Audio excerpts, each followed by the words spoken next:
On across the equity markets, but let's also talk about the commodities now because Manisha joins us and she's going to tell us about the crude and natural gas prices. Manisha, take us through the action.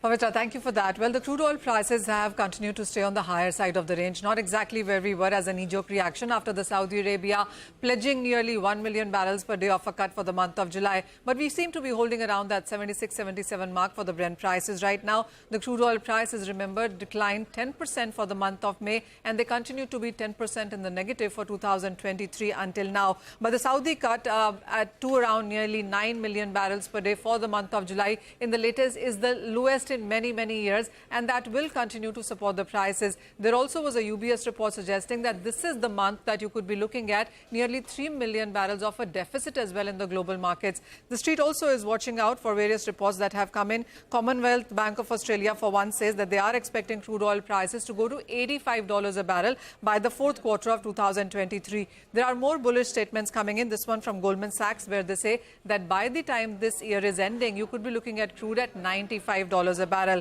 ANZ also says that they are staying pat at their forecast of $100 per barrel of an expectation by the time this year ends. So the markets are anticipating that OPEC and allies' output cuts will lead to deficit by the fourth quarter of this year. Then a very strong gain is what we've seen in case of natural gas prices also, not so much for US, but the European gas prices gained up by nearly 20% overnight, and the prices have quite smartly rebounded from its two-year lows as well. This is because there are lesser imports flowing into Europe. Much of the US gas clearly seems to be coming in for Asia, one, on a premium, and two, because the demand is on the higher side. So Europe clearly suffering because of that.